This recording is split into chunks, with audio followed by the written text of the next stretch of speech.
سواری میں کسی کی مدد کرنا، یعنی ایک آدمی کی اس کے جانور کے معاملے میں مدد کرنا، یعنی اونٹ پر سوار کرنے کے لیے کسی کو مدد دینا جب وہ خود نہ بیٹھ سکتا تو آپ اس کو کاٹھی پہ بٹھا دیں، کوئی گاڑی بھی نہیں بیٹھ سکتا اس کے لیے آسانی کر دیں، یا اس کا سامان لاد دیں. بعض اوقات ہوتا ہے نا، ویک ہوتے ہیں لوگ، خود اپنی چیز نہیں اٹھا سکتے، بوڑھے ہوتے ہیں، تو کہیں پر بھی آپ اس سے پوچھ کر آپ اس کو مدد دے دیں. اس کا فائدہ کیا ہوگا؟ جب آپ کسی کی مدد کریں گے، کسی کے کام آئیں گے، آپ کو خوشی ملے گی. رسول اللہ صلی اللہ علیہ وسلم نے فرمایا، جو اپنے بھائی کی مدد میں لگا رہتا ہے اللہ تعالیٰ اس کی مدد میں لگا رہتا ہے. آپ دوسروں کی مدد کریں، آپ کے کام آسان ہو جائیں گے، آپ کے لیے اللہ تعالیٰ کی طرف سے مدد آ جائے گی. نبی صلی اللہ علیہ وسلم نے فرمایا، جس نے کسی مسلمان سے دنیا کا ایک دکھ دور کیا، اللہ عز و جل اس سے قیامت کے روز کا ایک دکھ دور کر دے گا. اور جس نے کسی مشکل میں پڑے شخص کے لیے آسانی کی، اللہ تعالیٰ اس کے لیے دنیا اور آخرت میں آسانی کرے گا. اور اللہ عز و جل اس وقت تک بندے کی مدد میں رہتا ہے جب تک بندہ اپنے بھائی کی مدد میں رہے. جب تک آپ دوسروں کو سپورٹ دیتے رہیں گے اللہ تعالیٰ آپ کی مدد فرمائے گا. تو گویا کسی پر احسان نہیں ہے، وہ دراصل اپنے اوپر ہی احسان ہے. کیونکہ جب ہم کسی کی مدد کرتے بھی ہیں نا تو بعض اوقات کیا کرتے ہیں، کیا سوچتے ہیں، احسان کر رہے ہوتے ہیں اور احسان جتانے بھی لگتے ہیں، شکل سے یا معاملے سے یا رویے سے کسی. اس وقت فوراً سوچے نہیں، یہ تو میں اپنے لیے کر رہی ہوں، مجھے فائدہ ہوگا. لگتا ہے میں کسی کو فائدہ دے رہی لیکن تو مجھے فائدہ ہوگا. بلکہ جہاں آپ دیکھیں کہ آپ کے کاموں میں کوئی رکاوٹ آ رہی ہے تو اس کے حل کے طور پر آپ دوسروں کی مدد شروع کر دیں اور ڈھونڈیں ایسے لوگوں کو جو مدد کے محتاج ہیں. خود غرضی کی زندگی نہیں بسر کریں. بعض اوقات ہم بہت سیلفش ہو جاتے ہیں، صرف اپنی ذات کو دیکھتے ہیں، ہمیں کیا چاہیے، اور دوسروں کو بھول جاتے ہیں. کون کس حال میں، رشتے دار، دوسرے تیسرے. آپ کیا کریں کہ معلوم کریں کہ کہاں کہاں کون پریشان ہے، اور اس کا طریقہ کیا. مثلا کسی کو فون کر کے پوچھیں کیا حال ہے، فلاں کا حال کیسا ہے. مثلا اپنی اگر والدہ حیات ہے تو ان سے پوچھیں، ان کو سب بچوں کا حال پتا ہوتا ہے. ایک ایک کا نام لے کے پوچھیں، اس کا کیا حال ہے، اس کا کیا حال ہے، اس کے بچے کا کیا حال ہے، اس کی فلاں بیمار ہے تو اس کا کیا حال ہے. پھر آپ یہ دیکھتے جائیں کہ میں نے کہاں مدد کرنی ہے، کس کی.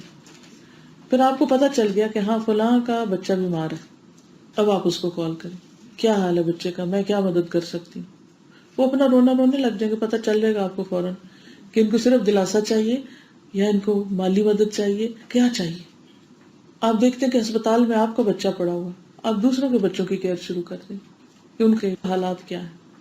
مثلا کئی ممالک ایسے ہیں کہ جہاں پر ہسپتالوں کے باہر روتی دنیا بیٹھی ہوتی ہے.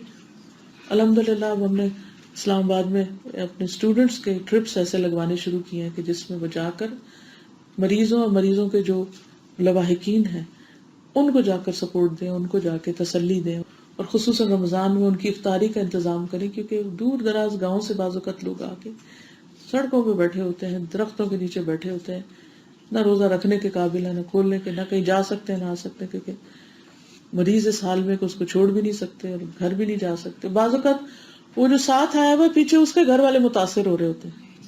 لیکن جب آپ مثلاً ہاسپٹل میں کسی مریض کے ساتھ رہ رہے ہیں تو آپ کا گھر کون دیکھے. ہو سکتا ہے آپ کے نیبر میں کوئی ایسا شخص ہو تو اس کا گھر آپ دیکھنا شروع کر دیں، ان کے بچوں کے لیے آپ کھانا بنا بھیجیں یا ان کے کام آپ کر دیں کچھ.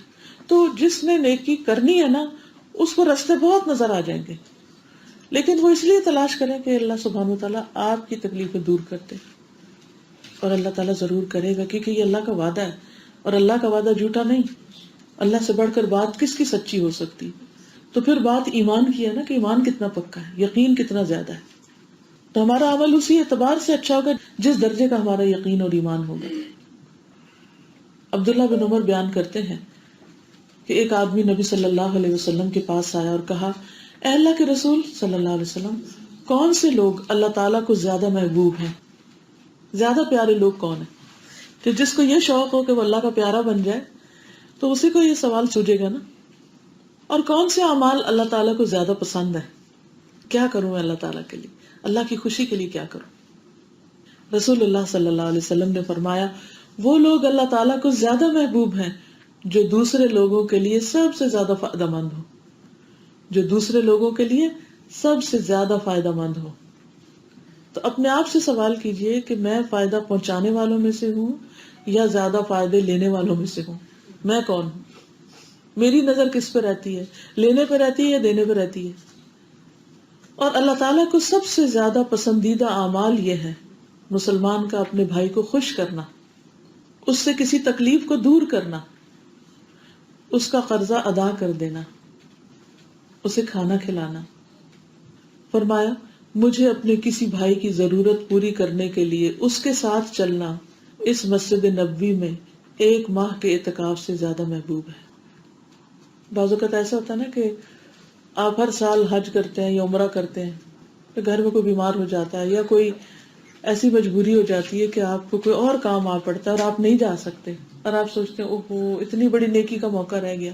لیکن اس وقت اگر آپ یہ یقین کر لیں کہ آپ کو نیت کا اجر وہاں جانے کے لیے، نیت کا اجر تو مل ہی رہا ہے، پلس اس سے بڑا اجر یہاں ایک معذور کی خدمت کرنے کا مل رہا ہے، تو اللہ تعالیٰ آپ کے دل کو ٹھنڈا کر دے گا اور اجر عظیم عطا کرے گا۔ بس اعمال نیتوں کے ساتھ ہوتے ہیں، وہ نیت کرنے کی ضرورت ہوتی ہے کہ یا اللہ تیری خاطر میں یہ نیکی چھوڑ رہی ہوں اور یہ کر رہی ہوں، تو جانتا ہے کہ میرے دل میں کتنی محبت ہے، کتنی چاہت ہے تیرے گھر آنے کی، لیکن اس وجہ سے نہیں آ رہی، یہ کرنا ہے مجھے، اور تو میرا وہ اجر بھی لکھ لینا اور یہ بھی لکھ لینا اپنے وعدوں کے مطابق۔ تو اللہ کے خزانوں میں تو کسی چیز کی کمی نہیں۔ اور یہ بھی ہو سکتا ہے کہ ہم وہاں پہنچ بھی جائیں تو اعتکاف نہ کر سکیں، بیمار ہو جائیں یا کچھ بھی ہو جائے، تو اگر گھر بیٹھ کے پورے مہینے کا اعتکاف کا ثواب مل رہا ہے اور وہ بھی مسجد نبوی کے اندر، تو اور کیا چاہیے۔